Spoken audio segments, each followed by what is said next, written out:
Hello guys, this is Gaurav Bhateja and you are welcome on our YouTube channel. आज का video start करने से पहले गाइस मैं आपको बताना चाहता हूं कि हम लोग ने एक 2020 सीरीज स्टार्ट की है। क्या है गाइस, इस 2020 सीरीज के अंदर हम लोग गाइस हर टॉपिक के जो हमारा बायो से रिलेटेड है उसके 20 मोस्ट इम्पोर्टेंट क्वेश्चंस इस सीरीज के अंदर कवर करेंगे, जो कि हमारे नीट में या तो प्रीवियस ईयर नीट में आ रखे हैं या जो हमारा आने वाला नीट है that is NEET 2020 which is our target. इसमें गाइस बहुत इंपॉर्टेंट साबित होने वाले हैं। तो गाइस जो हमने आज टॉपिक लिया है दैट इज सेल, बहुत इंपॉर्टेंट टॉपिक है। पास्ट 10 ईयर्स में सेल से गाइस 62 क्वेश्चंस आए हैं। 62 question, can you imagine it. और जो गाइस हमारा प्रीवियस ईयर नीट था उसके अंदर 4 क्वेश्चंस आ रखे हैं हमारे सेल से। लेकिन उससे पहले एक information, if you are new on our channel then please subscribe to our channel and hit that bell icon, ताकि आपको हर एक नई वीडियो की नोटिफिकेशन मिले, as well as like and share this video with all your friends. हम लोग का टारगेट है गाइज हर जने को फ्री एजुकेशन मिले। आपको एक और बात मैं क्लियर कर दूं कि आपको क्वेश्चंस कैसे डील करने हैं। आपको क्वेश्चन पे जाना है, आपको वहां पे अपना पॉज बटन क्लिक करना है, क्वेश्चन को अच्छे से पढ़ना है और उसका आंसर लगाना है। देन आप लोग को चेक करना है कि आपका आंसर सही है या नहीं। अगर सही है तो move on the next question, अगर नहीं तो आपको वहां पे मेरा एक्सप्लेनेशन अच्छे से सुनना है, जिससे आप उस क्वेश्चन को, अगर दोबारा आपके सामने कभी वो वैसा क्वेश्चन आता है तो आप बिल्कुल गलत ना करें। तो चलिए guys, let me start the questions now. Here is our first question guys. इस क्वेश्चन में क्या बोला है उसने अपन को कि मैच द कॉलम, मतलब कॉलम को मैच करो और अपने को करेक्ट आंसर चाहिए। क्या है गाइज यहाँ पे ऑप्शन में, अपन इधर वाले कॉलम की बात करते हैं तो हमारे पास सेंट्रियोल है, क्लोरोफिल है, क्रिस्टी है और राइबोजाइम्स है। इधर वाले कॉलम की बात करते हैं तो infoldings in mitochondria, thylakoids, nucleic acid और ये जो हमारे पास बेसल बॉडीज बेसिकली जो हमारे सीलिया और फ्लैजिला में होती हैं, ये हमारे पास ऑप्शन है। तो आपको बहुत अच्छे से पता है कि जो हमारा सेंट्रियोल है वो इन बेसल बॉडी को बनाने में हेल्प करता है ना। तो यहाँ से गाइज ए से फोर्थ ऑप्शन ही आएगा फॉर ब्लडी डैम श्योर। तो आपके पास 2 ऑप्शन तो एकदम कट हो गए। ये मैं आपको साथ साथ में एलिमिनेशन मेथड सिखा रहा हूँ कि आपको क्वेश्चंस को कैसे डील करना है। आपका एलिमिनेशन मेथड आना चाहिए अगर आप क्वेश्चन करना चाहते हैं तो। सेकंड जो हमारा ऑप्शन है दैट इज गाइज क्लोरोफिल। आपको पता है जो गाइज हमारा क्लोरोफिल है वो क्लोरोप्लास्ट के अंदर थाइलाकोइड्स में पाया जाता है। तो गाइज यहाँ से हमें बिल्कुल क्लियर इमेज मिल गई कि जो हमारा बी है वो सेकंड से कनेक्ट होगा। तो आप देखिए हमारे पास एक ही ऐसा ऑप्शन है जिसके अंदर बी सेकंड से कनेक्ट है सही ऑप्शंस में से। यहाँ पे जो है वो बी थर्ड से कनेक्ट है, तो ये ऑप्शन भी गलत हो गया है वैसे हमारा। तो हमारे पास जो हमारा परफेक्ट ऑप्शन है दैट इज ए। लेकिन फिर भी गाइज हम लोग ए को थोड़ा सा और ट्राई करते हैं। थर्ड जो हमारा सी है गाइज दैट इज क्रिस्टी हम सबको पता है गाइज माइटोकॉन्ड्रिया में पाए जाते हैं। माइटोकॉन्ड्रियल फोल्ड्स को क्रिस्टी बोलते हैं हम लोग बेसिकली। तो ये यहाँ पे आएगा सी के साथ first. Next is guys ribozyme सबको पता है गाइज, जो राइबोजाइम है that is RNA enzymes. RNA is a nucleic acid. तो यहाँ पे हमारा आएगा फोर्थ, या जो हमारा डी है उसके साथ जो ऑप्शन क्लिक होगा दैट विल बी थर्ड। तो यहाँ पे आप देख सकते हैं, यहाँ पे बहुत क्लियर है कि हमारा जो परफेक्ट आंसर है that is first. Tell me in the comment section कि आपका ये आंसर सही था या नहीं। सेकंड क्वेश्चन क्या कह रहा है, addition of new cell wall particles. Question को बड़े ध्यान से देखना, cell wall particles, this is very important particle word. Amongst the exciting one is called. तो यहाँ पे गाइज ये क्वेश्चन जो है वो AIPMT 1991 में आ रखा है। मुझे बहुत अच्छा लगता है ये क्वेश्चन। तो यहाँ पे आप देखिए गाइज 4 ऑप्शन है that is deposition, apposition, intussusception and aggregation. हम थोड़ी थोड़ी सब ऑप्शंस की बात करते हैं then we will go to our perfect answer. Deposition क्या होता है गाइज, बेसिकली हमारा एक सॉल्यूशन है, उस सॉल्यूशन में जाए गाइज ये सॉल्यूट पार्टिकल्स जो डिपोजिट हो जाते हैं that process is known as deposition. तो ऐसा तो कुछ हमारे पास है ही नहीं यहाँ पे। Second one is guys apposition. लेकिन एपोजिशन की बात करने से पहले मैं आपको थोड़ा सा एग्रीगेशन के बारे में बता दूं। एग्रीगेशन क्या होता है गाइज कि जो जैसे मतलब ये गाइज एक तरह का म्यूचुअल इंटरेक्शन है, मतलब कुछ पार्टिकल्स के बीच में म्यूचुअल बॉन्डिंग है, that is known as aggregation. अब हमारे पास 2 ऑप्शंस बचते हैं हमारे, एक है गाइज एपोजिशन और एक है इनटू सस्पेक्शन। इन 2 ऑप्शंस में गाइज बहुत कंफ्यूजन होती है, इन 2 में से ऑब्वियसली एक सही भी है। चलिए तो थोड़ा सा बात करते हैं इनके बारे में। गाइज अगर ये क्वेश्चन ऐसे होता addition of new cell wall layers, यहाँ पे पार्टिकल की जगह क्या होता लेयर, तो गाइज यहाँ पे मैं क्या आंसर लगाता, मेरा बेस्ट आंसर रहता गाइज एपोजिशन। लेकिन गाइज इसने क्या बोला है, क्लियरली मेंशन किया है पार्टिकल, इसीलिए मैंने स्टार लगाया था। जब भी गाइज सेल वॉल में नए पार्टिकल्स का, नए सेलुलोजिक पार्टिकल्स का एडिशन होता है, that process is known as intussusception. तो यहाँ पे गाइज मिस नहीं करना है।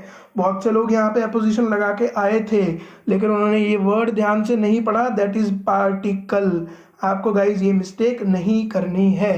सो इसका आंसर जाएगा गाइज इनटू सस्पेक्शन। तो चलिए let me see the question. इस क्वेश्चन में उसने क्या बोला है, which one of the following does not differ. Does not differ guys यहाँ पे ही बहुत लोग गलती करते हैं। डज नॉट डिफर का मतलब क्या है, सेम है, डिफरेंट नहीं है, सेम है। In E coli and Chlamydomonas. आप सबको पता है गाइस, जो हमारा ई कोलाई है it is a prokaryotic cell, और जो हमारा क्लेमाइडोमोनास है it is basically a eukaryotic cell. चलो अब थोड़ा सा ऑप्शंस को देखते हैं अपन। First option is ribosome, second option is chromosomal organisation, third option is cell wall and fourth option is cell membrane. Guys वैसे तो इस क्वेश्चन को देखते ही हमें एक सेकंड भी नहीं लगना चाहिए, क्योंकि हम लोग बहुत अच्छे से बोलते हैं कि दुनिया की चाहे भी कोई भी प्रोकैरियोटिक सेल है, चाहे कोई भी यूकैरियोटिक सेल है, सबके अंदर सेल मेम्ब्रेन का कॉम्पोजिशन एग्जैक्टली सेम होता है। तो यहाँ पे हमारा ऑप्शन डी ही करेक्ट होगा बहुत इजीली। लेकिन हम फिर भी थोड़ा सा बात कर लेते हैं कि जो हमारे राइबोसोम है, एक प्रोकैरियोटिक सेल के अंदर जो राइबोसोम होते हैं दैट आर 70s, हमें बहुत अच्छे से पता है, they are also known as prokaryotic ribosomes. और जो हमारी यूकैरियोटिक सेल है उनके अंदर जो राइबोसोम होते हैं वो हमारे होते हैं गाइज 80s, है ना।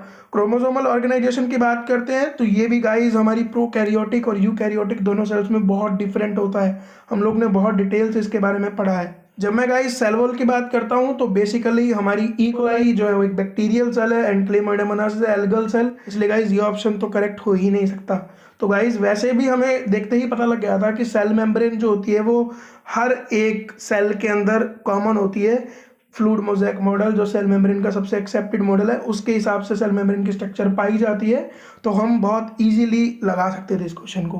तो चलिए गाइज हम अपना नेक्स्ट क्वेश्चन देखते हैं। नेक्स्ट क्वेश्चन क्या कह रहा है कि ऑल टाइप ऑफ प्लास्टिड्स, मतलब chromoplast, chloroplast, leucoplast possess essentially the same structure. मतलब ये एसेंशियली इसके अंदर जो स्ट्रक्चर होती है दैट इज सेम, बिकॉज ये गाइज AIPMT 1992 में आया हुआ क्वेश्चन और काफ़ी अच्छा क्वेश्चन है।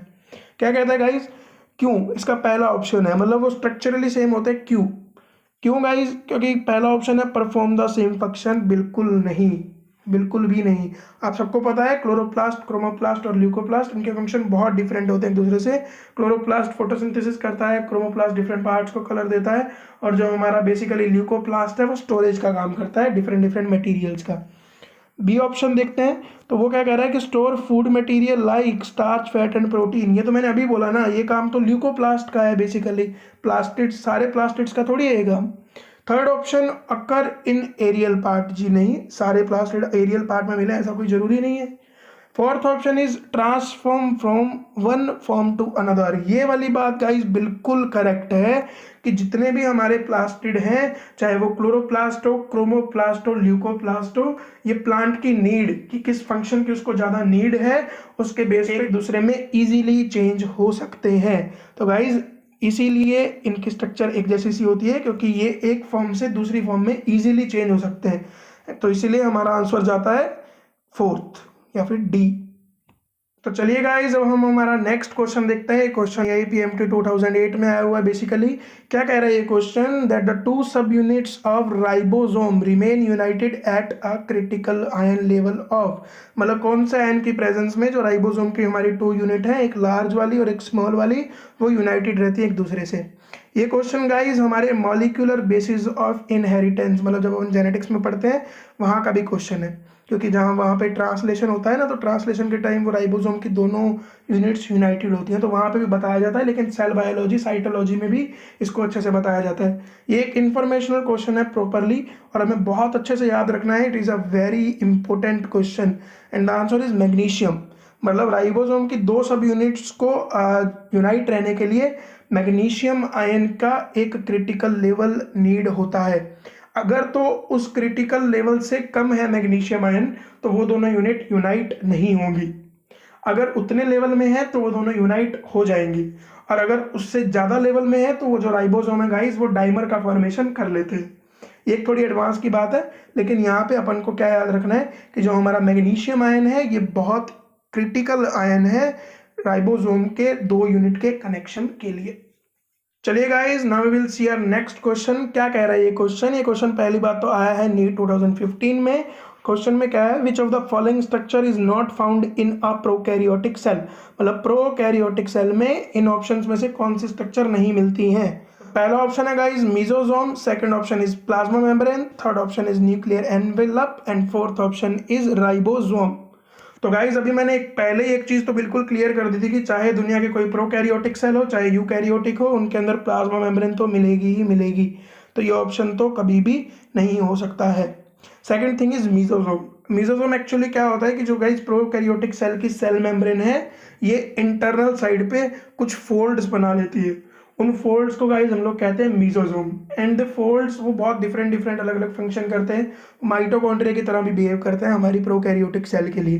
तो प्रोकैरियोटिक सेल में मीजोसोम तो बिल्कुल प्रेजेंट होते हैं।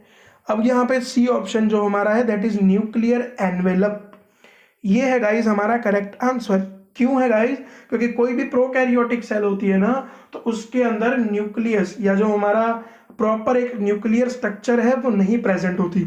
वहां पे गाइज एक इंसिपिएंट न्यूक्लियस या फिर न्यूक्लियोइड प्रेजेंट होता है, मतलब उसका जेनेटिक मटेरियल एक जगह पे इकट्ठा रहता है, उस जगह को अपन बोल देते हैं न्यूक्लियोइड। तो न्यूक्लियर एनवेलप यहाँ पे एब्सेंट होता है, तो यही उसने पूछा है विच इज नॉट फाउंड, तो यहाँ पे ऑप्शन आएगा न्यूक्लियर एनवेलप।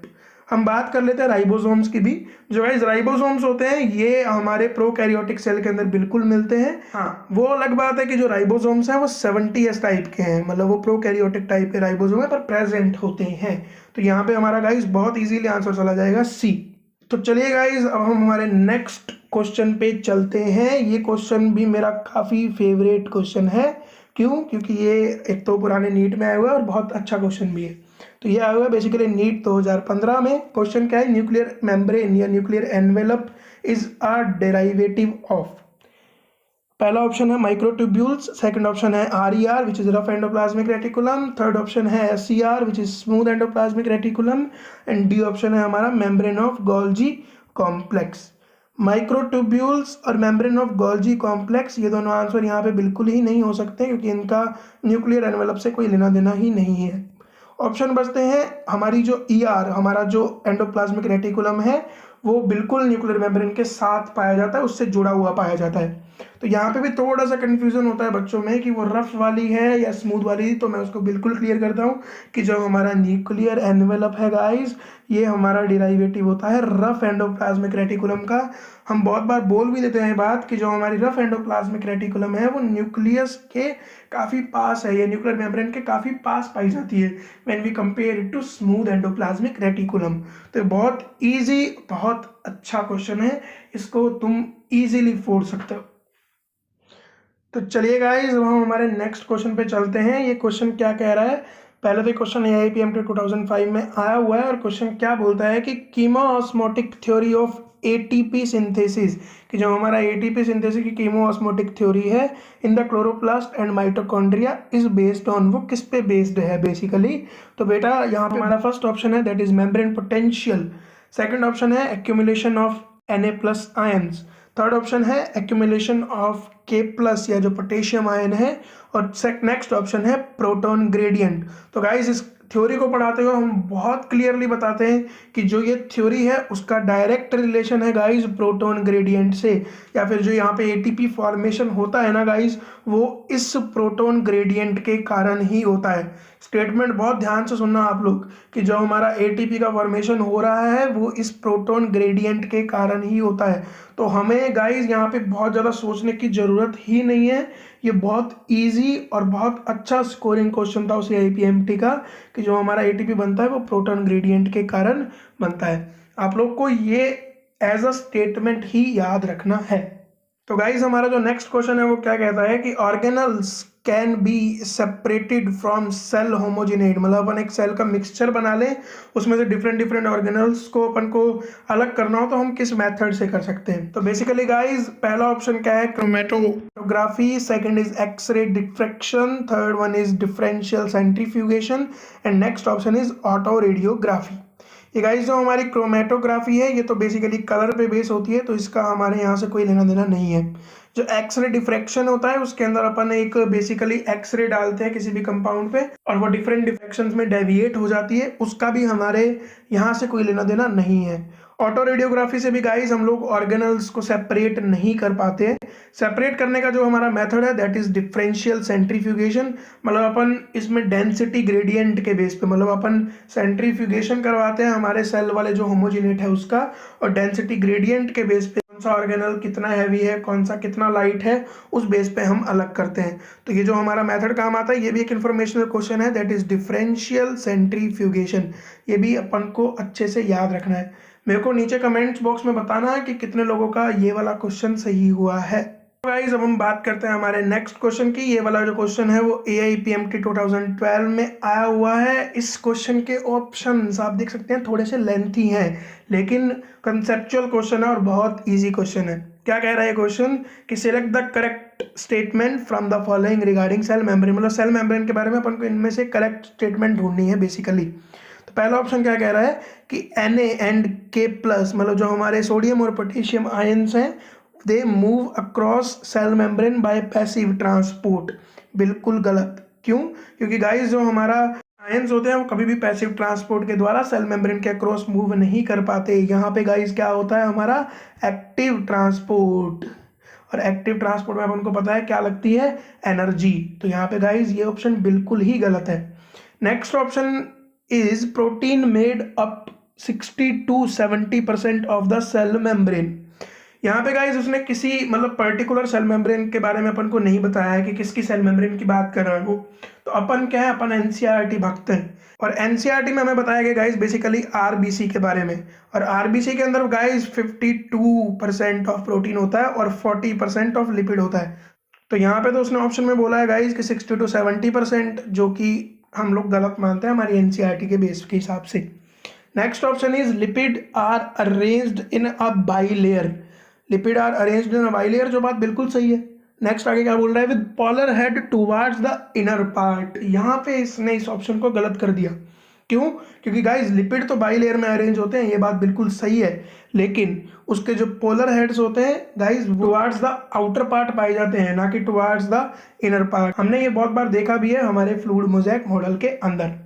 नेक्स्ट ऑप्शन क्या कह रहा है guys, fluid mosaic model of cell membrane was proposed by Singer and Nicolson. जी हाँ, बिल्कुल सही स्टेटमेंट है। मैं अभी बात ही कर रहा था आप लोग से फ्लूइड मोज़ेक मॉडल की। ये गाइस सेल मेम्ब्रेन का मोस्ट एक्सेप्टेड मॉडल है। इस मॉडल के हिसाब से अपन सेल मेम्ब्रेन की स्ट्रक्चर को पढ़ते हैं बेसिकली। और ये गाइस जो मॉडल था वो सिंगर एंड निकोलसन दो साइंटिस्ट ने दिया था। बिल्कुल ही करेक्ट बात है। तो हमारा ऑप्शन बहुत ईजीली लग जाता है D।